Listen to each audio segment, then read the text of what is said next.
specifically because the area we flew in over the Meghalayas and on the East Pakistan on the hillside didn't have any features actually to really go by, and it was all thickly forested area.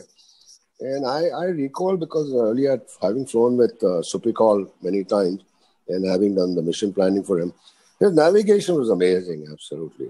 His navigation he was right on time, right at the place that we wanted, even if there were no features.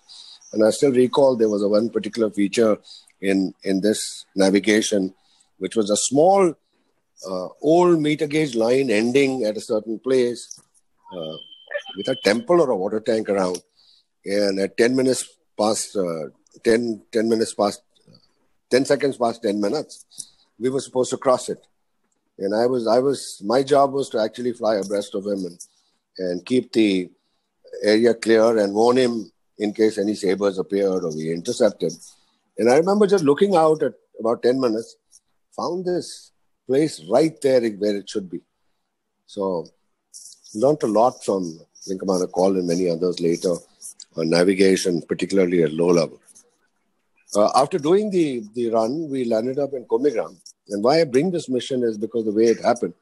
We had to land in Kumbhigram because we didn't have enough gas to get back home or get back to Guwahati, having flown at low level all the way. And so we landed there about noon. And then, some of our photo mechanics were there, so developed the film. And from about 2 o'clock in the afternoon, once the films were ready, but they were wet, Supi and I took turns and carried on sitting in the photo section, marking these 6,000 prints of any worthwhile targets for the army. And I recall, I bring this out because we stayed in the photo section till almost 2 o'clock doing this job. And while we were doing this, one of my costmates from helicopters who was there in Kumbhigram, a flying officer, Rupender Singh, gifted us a bottle of scotch. He's saying, you guys need this to sustain yourself through the night and through the day. And that's why it's such a memorable sort of event that, how people helped us. And that is the time actually when I heard of General Sagat from all the helicopter pilots. I'll come to General Sagat a little later as to what he did. Because I think he deserves a lot of credit for what he did in Bangladesh, in the liberation of Bangladesh. After delivering these films, and I think an auto or a helicopter, I don't remember which now, took these films across to 4 Corps headquarters in the morning on 3rd. We flew back to Hasimara, and we didn't know actually by the time we landed there that evening the war will formally commence, and the next morning we'll be into action. I was also the adjutant of the squadron, to be honest, for almost 3 years before that, for 3 years now. So in the evening when the Pakistanis struck Indian air bases in the west, and the message came to us, and we got the news on BBC and Voice of America and other radio channels that we had. My job was to run to the airmen's mess and billets and warn everybody for blackout and, take all the precautions and make sure the trenches were right and take all the passive air defense measures that we are supposed to, and to be prepared for all the work from the next day. 4th morning itself, Supikol and I were in the first mission over to attack Tezgaon. That's in Dhaka, the Tezgaon airfield. Mission 501, we were the first one to be out there with a time over target, or TOT as we call it, of 0705 Indian Standard Time, which was 6:35 East Pakistan time. This was a 4-aircraft mission with Supi in the lead, a Flight Lieutenant Bilu Sangar as his number 2 in fighting position, Squad Leader Mascarenhas as the number 3, and me, the junior most, as the number 4. As things panned out, when Supi started his aircraft from dispersed locations that we were in Hasimara at the given time, his aircraft didn't start. So he quickly jumped into a standby aircraft. And Maskey's aircraft, I think, had a hydraulic leak or something like that, or didn't start. It was unserviceable. So Supi decided to carry on with 3 aircraft, with me taking the number 3 position in Maskey's place.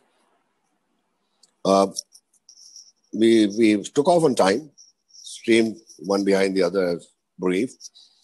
And as luck would have it, I must mention here, so the aircraft that I was flying was a BA-291, which was almost my favorite aircraft because it was photo-modified. And for all my missions, FR missions before the war, I had been using this aircraft. I don't know why. There was a Flight Sergeant Chaudhry, Chiefy Chaudhry, who was literally the boss of the flight line and the DSS those days. And we used to all respect him as literally like a father figure. So Chiefy Chaudhry was, because I was the adjutant and close to them, used to always give me this aircraft. And this aircraft always brought me back from those 9 missions, both Supi and I, without a scratch, without being intercepted, or without being in any problem. So that day also, I got the same aircraft, 291, with my lucky aircraft or whatever. He gave it to me.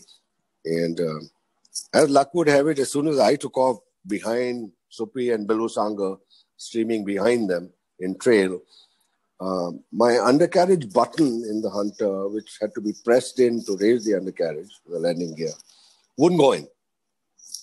So I had my undercarriage down, I couldn't raise it.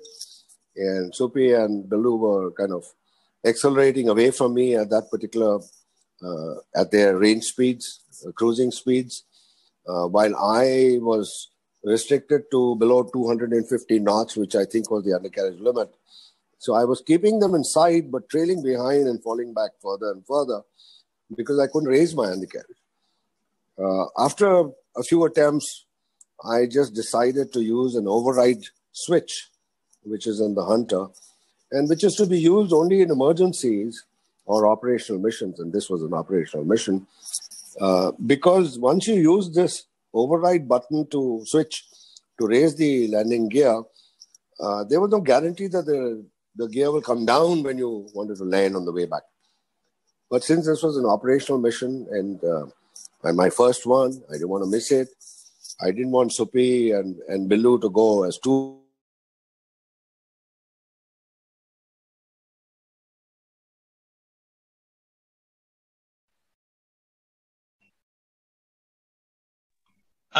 Unmute yourself, sir. I think you are on mute. Please unmute, sir. Unmute.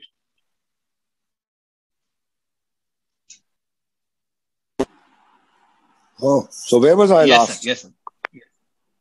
What did you no, you are you are following our Wing Commander Supi and in the mission. Okay. And then back in third person. Yes. So yes. I was lagging behind. I'll just repeat a little bit. I was lagging behind because I had this limitation of the undercarriage. I couldn't accelerate beyond 250 odd knots, while they were at about 360 knots, cruising at the range speed that we were supposed to go at initially. And they were going further and further from me. And that's when I decided to use an override switch, which was in the Hunter, which used to be, which was only allowed to be used in emergencies. Because if you used it, there was no guarantee that the undercarriage or the landing gear will come down when you selected it down later for landing. But since this was an operational mission, I didn't want to miss out on my first combat mission. I also didn't want Supi and Billu to go as 2 aircraft against possible interception by sabers over there. So I decided to use it and went as 3 aircraft. And as luck would have it, this decision of mine paid off because we were intercepted and we had to engage in combat. And just 2 aircraft against 2 sabers that had intercepted us may have caused some problems later. So luckily the landing gear went up with this override switch, use of the override switch, and then I caught up with them. And then, moved out abreast in the brief position, left of Supi and Billu on the right, and we cruised along to Tezgaon.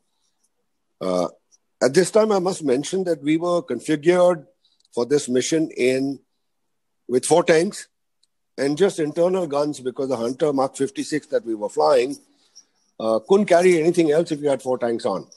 And the mission was planned or ordered to be a low mission by command. I had argued this earlier when we went on standby, because we were going at extreme ranges. As a matter of fact, our calculated radius of action for this kind of a configuration at low level was 167 nautical miles, a figure which I still remember very vividly because I'm the guy who calculated and made the navigation and the plans or the maps.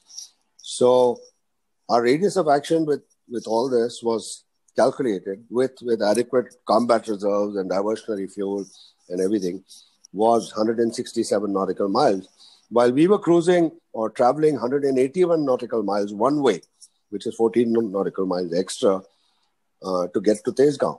So that meant at our tactical speed of 420 knots, it meant about 2 minutes extra going and 2 minutes extra coming back. So we had already eaten into our combat reserves with combat fuel. So we had no combat fuel, and we had eaten into partially even our diversionary fuel for Bagdogra, basically in case we had to divert there, as you know, in Air Force parlance for any problem like runway blockage or weather or whatever. So we didn't have any combat fuel, and therefore the instructions from Eastern Air Command were that we were not to engage in combat if we were bounced by sabers. We were to just turn around, do some tactical action, evasive action, and then head home. And 2 or 4 MiG-21s were allotted from Guwahati to arrive at Dhaka or Tezgaon airfield at the same time that we would be arriving there and pulling up for our attacks from low level. And they would cover us against sabers while we were in the dives and in the attack. But like I was telling Sergeant Rao yesterday, man proposes and God disposes. So we got bounced, 2 minutes short of the target as we kind of accelerated to our tactical speed of 420 knots, and we got bounced by these 2 sabers. And I spotted the sabers on the right. Fortunately, I was on the left, so sweeping right was my area. And I spotted the sabers about 3 o'clock, as you understand from the clock code, about 5 miles out, slightly higher. I reported this to Supi as per the brief. And immediately Supi called up the MiG leader and said, we're being bounced, where are you? The MiG leader said, where are you? Because, they were still kind of from 2 different directions. They were coming in from Guwahati, we were coming in from Hatimara. So we were converging on Tezgaon, but we hadn't established contact. We were not together.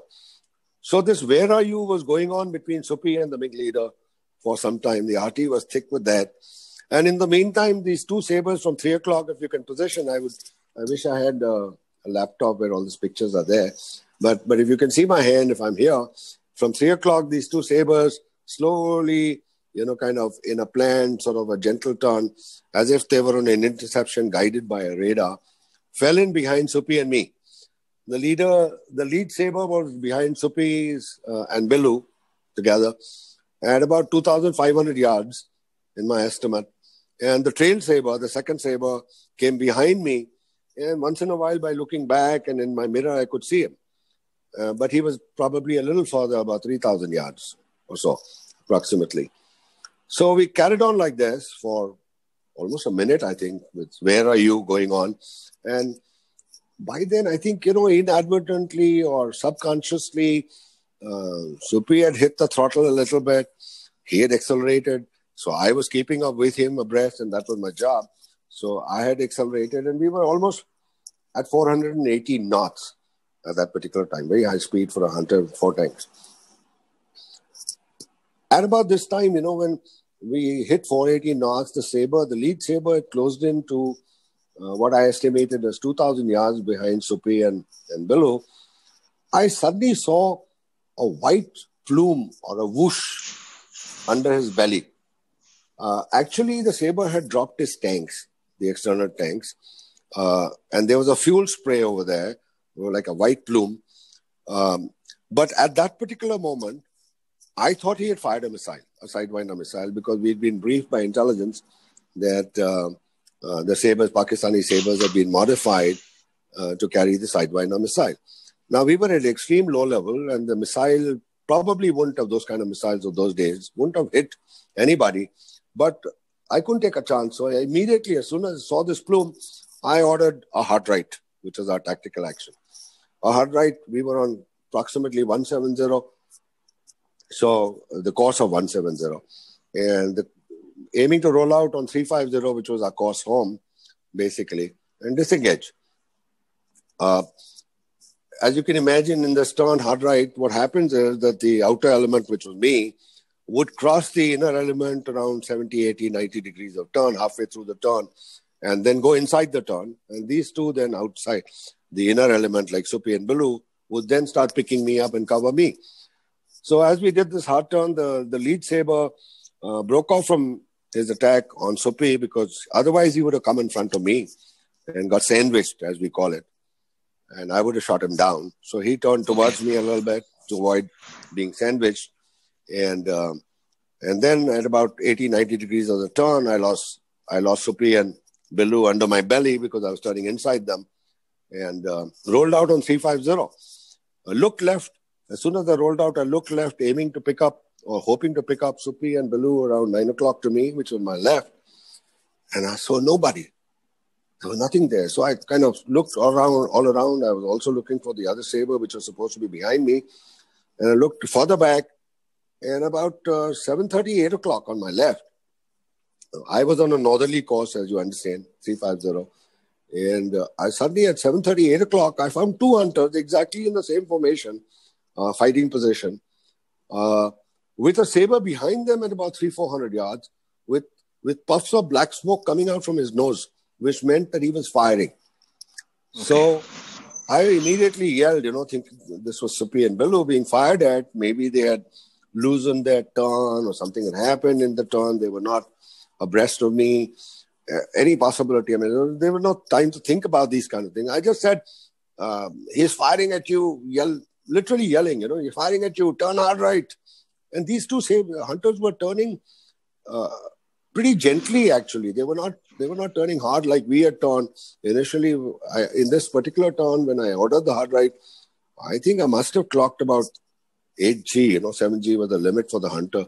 But because I had 480 knots, I mean, the aircraft sustained that kind of G. So I was hauling this G, looking behind for the saber behind me, looking for Suppi and everything, and literally craned my neck and hurt, kind of stiff.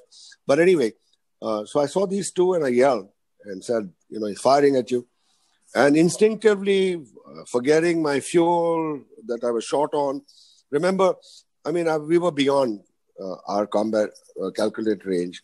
I had already lost some fuel because of my landing gear problem, because I was, cruising along at much lower speed with undercarriage down. And that burns a little extra fuel. And now engaging in combat. So I knew that I didn't have enough gas to really go home at low level. But at that moment, as a young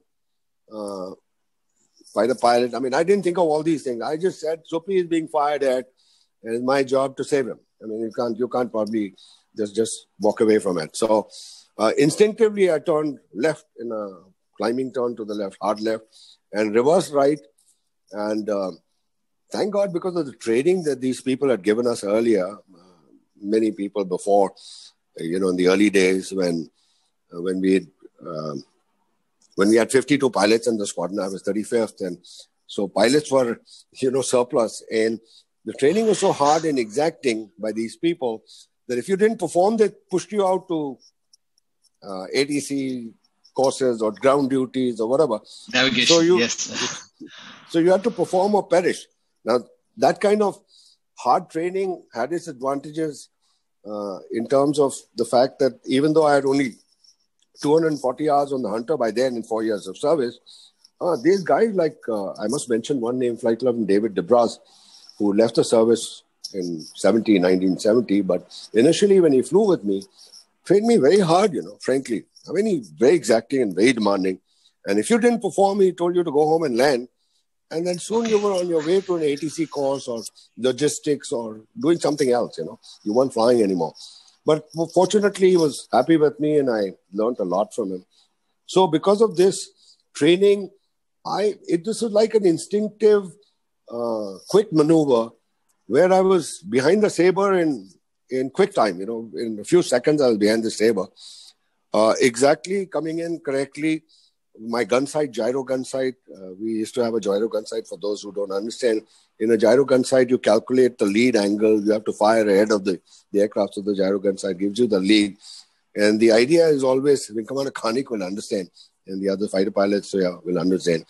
There was a pipper in the center, which was the aiming index. You had to keep the pipper on the cockpit of the aircraft, of the target aircraft.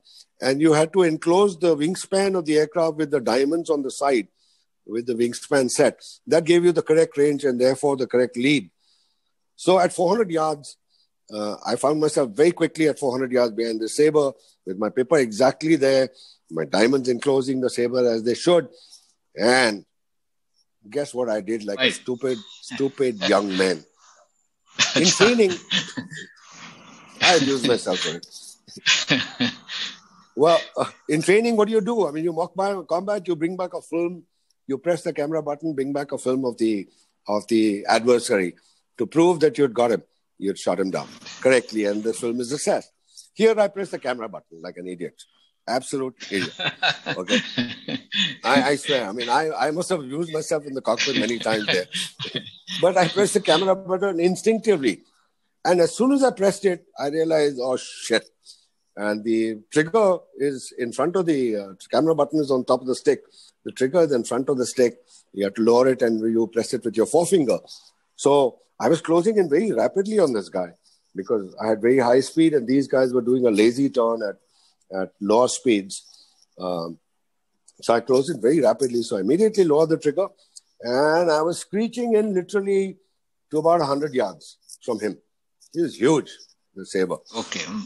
At this time, when I was close to 100 yards, the saber from a right turn that he was behind and firing at these guys sharply reversed to the left, tried to reverse to the left because he must have been warned by his other saber or he must have seen me in his mirror. I don't know exactly what happened, but he sharply reversed trying to make me overshoot and evade my attack.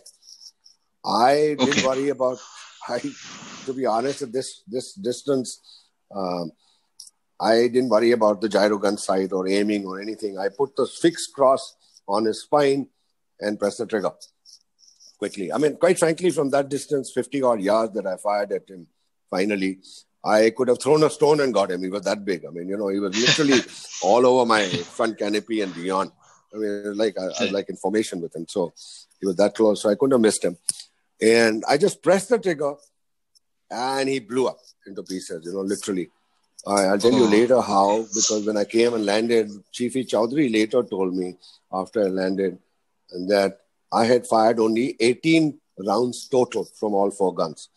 Now, the rate of fire on each gun is 20 rounds per second, right? Which means in a second you'll fire 80 rounds, 80, right? I'd fired only 18, which meant less than a quarter of a second burst, 4 or 5 rounds per gun. But because I was so close and we were carrying HE, high explosive ammunition, this guy just blew up into pieces, straight away. And it was almost like a sight of if you go duck shooting sometime earlier and you fire at a duck and when it gets shot, it stops dead in the air and falls, right? So when I fired at him and he blew up, literally it was like he stopped dead, like a car collision, stopped dead. And before I could say anything, I flew through the center of the explosion with everything, debris going outward basically, and I was dead center, and I went through. Wow. And because of that, luckily, what a great adventure, sir! It's successfully the first shot itself, right? Yeah, first shot. This was also first day, first show. Remember, first day of the war, first mission, yes, first saber. Yeah. So, and first combat sortie for me. So. Too many things. So anyway, I think all everyone should give him a big round of applause for his success. I may say, sir, sorry to interrupt you at this stage. So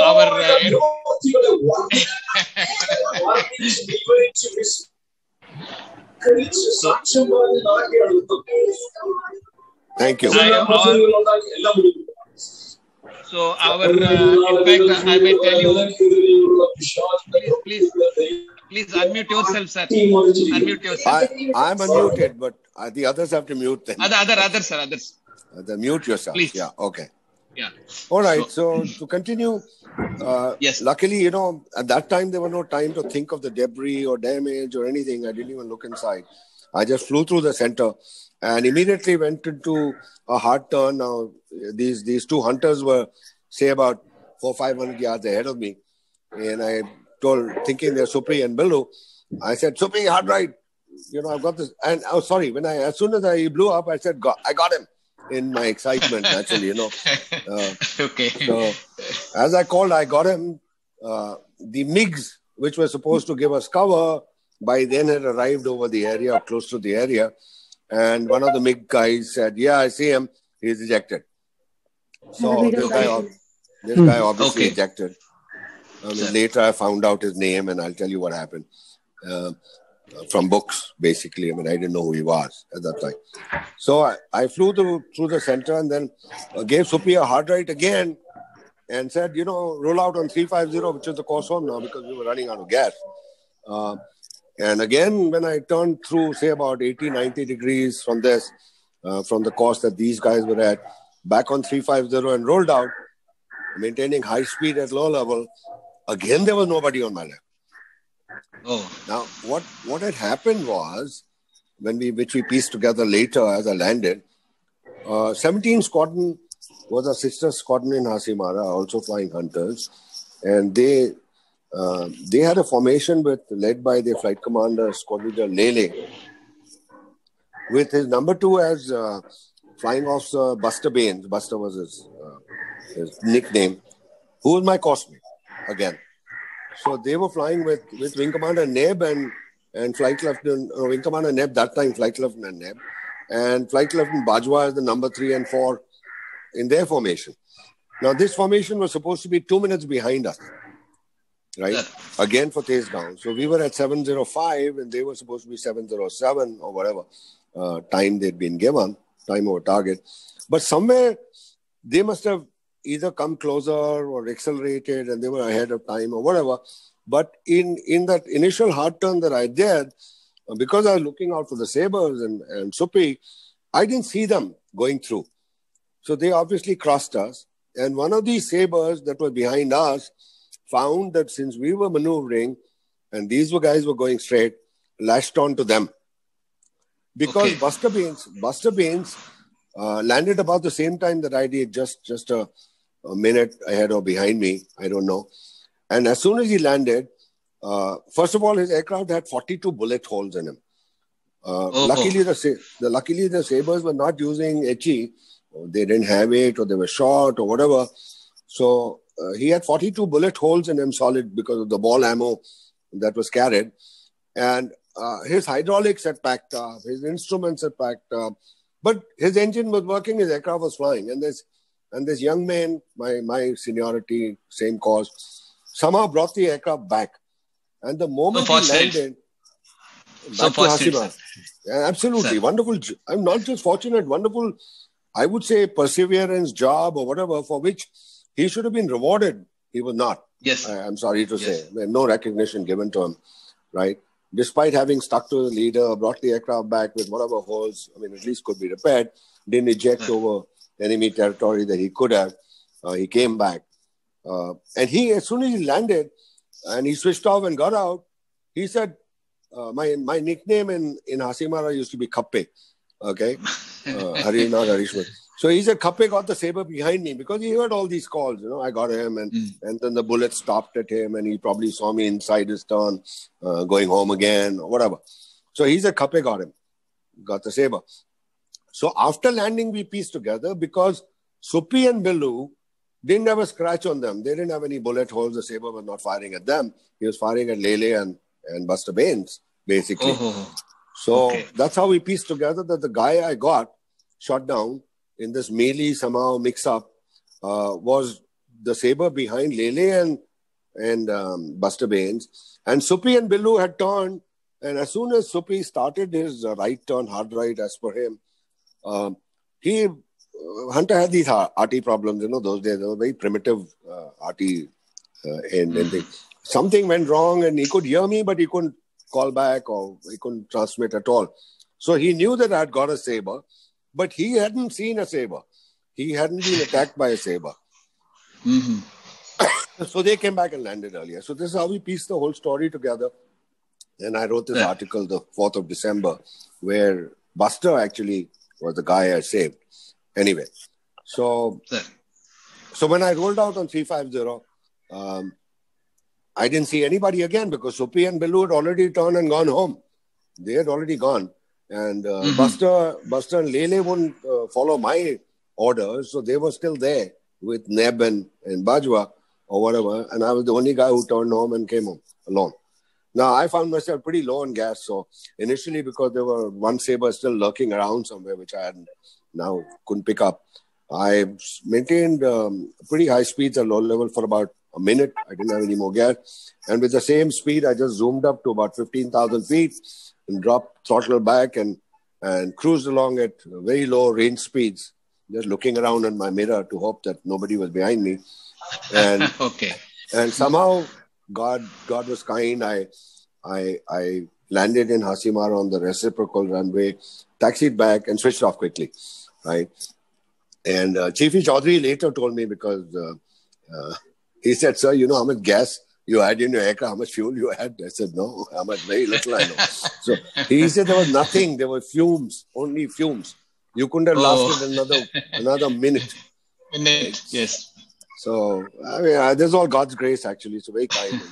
I came back alone and landed like that. The guy that I shot, I mean, much later, I read from different books and Pakistani books particularly, was a guy called Flight Lieutenant Saeed Afzal. He was the guy who was shot by me, and they acknowledged that with my name. Unfortunately, he ejected, but I think he was lynched by the Bangladeshis or Mukti Bahini down on the ground, and he was never seen again. So, gone. So this was my first mission. So obviously, you can imagine when I landed in the Squadron and Dispersal, then Squad Leader Nanda Karyappa used to be in our base commanding the 111 HU. So he was also officiating as an operational officer under Wing Commander R.V. Singh, Kismat Singh, his nickname, who was officiating as the base commander. So he came to pick me up because by then Supi had already told everybody that I'd shot a saber. I landed a few minutes after them. So after landing, I told them. So Nanda sir came and in his jeep and he tried to pick me up. Well, initially the men wouldn't leave me because I was adjutant. I was very close to them. They kind of carried me on their shoulder and hip hip hooray and first kill of the war. First kill of the war and the first kill for 37 squadrons. So they were very happy and kind of. So literally halfway, almost till the flight commander's office, they carried me and then I got into. Then came back to the complex. And now please remember, this was the 4th of December, winter. Though winter in North Bengal is not severe, it's not like winter in Chandigarh or Adampur or Punjab or somewhere. Yes. But even then, it was winter, very pleasant and nice. But when I came out of the cockpit, my entire G-suit was soaking wet as if I had been in a swimming pool. It was that wet. I'll be very honest with you. You didn't realize it, but soaking wet, absolutely. I had to strip it off and I had to drink probably 10 cups of tea to get my sugar level back or whatever, all the sweat that had gone out. So this is how the first sortie went. And the second day, we went back at low level again with the same configuration with 8 aircraft this time. 4 from 37 and 4 from 17 Squadron together at low level, trying to lure the Sabres into the air to fight us in the air. Because Eastern Air Command had realized by that time that winning air superiority in the manner that we were going about it at low level, extreme ranges, with just guns and things like that, which is something that I raised in the squadron in June itself. And I was told to shut up because again, angry young men, because these are orders from command. Because I was basically arguing, Sun Rao and all the others, that if you're going all that way with just guns, right? We have dispersed our aircraft in Hasimara under hard standings and in the forest. I mean, surely the Pakistanis would do the same. And how will we find their aircraft on the ground? And once we pull up and don't see anything, because we didn't even have photographs of the airfield. We didn't know the layout. We didn't know exactly where everything was. And you won't believe it, in Hasimara, those days, the forest was so thick that if you drove by on the taxi track, sometimes you didn't see the aircraft in the hard standing off the taxi track. It's that thick, right? Nobody, I mean, you couldn't see it sometimes. The aircraft just disappeared sort of, unless you knew exactly where it was. So from the air, how would we locate it?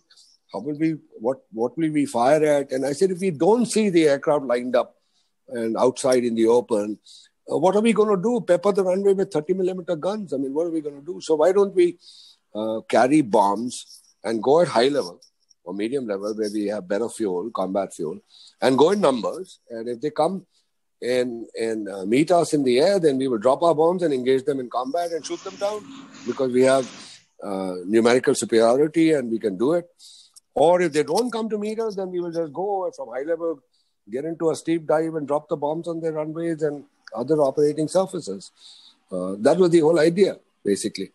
So, and that way, by these steep dives, we would have avoided casualties or losses to anti-aircraft, ACAC, fire, yes. So, because on the first day itself, many missions didn't get through to Dhaka, I mean, on Tezgaon, because they got intercepted by sabers. And 2 hunters from my squadron were lost to ACAC, as we presume, over Dhaka itself. On the first day itself, sir? On the first day itself, there was a Flight Lieutenant Konde, who was in our squadron, who had gone for the QFI course, the instructor's course, and then again, like Bilu Sangar also, and there was another Flight Lieutenant KB Menon. These 3 were our squadron in my time when I joined the squadron in 68, 69. And they'd gone for the FIS, the instructor's course. And during the war, they were reattached to our squadron. So Konde was lost on that day itself to ACAC as he pulled up and went straight into the ground and perished. There was a squad leader, Samantha, who... There's a little doubt. I mean, the Pakistanis claimed that he was shot down by a saber, but our guy who was with him said, I didn't see any sabers. He was shot down by ACAC. So anyway, whichever way it was, we lost these 2 aircraft without doing any damage or without finding the aircraft on the ground.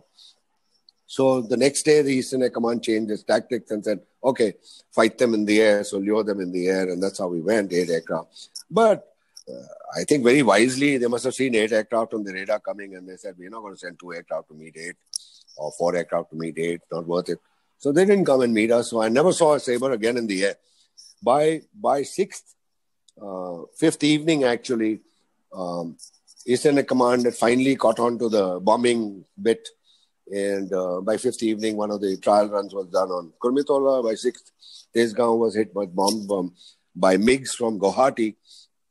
And the runway was made inoperative thereafter. By 7th, there was just no operations from Dhaka after that. And we had won complete air supremacy or command of the air by 7th.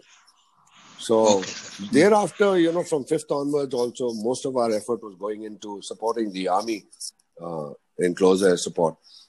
And we were doing that kind of stuff.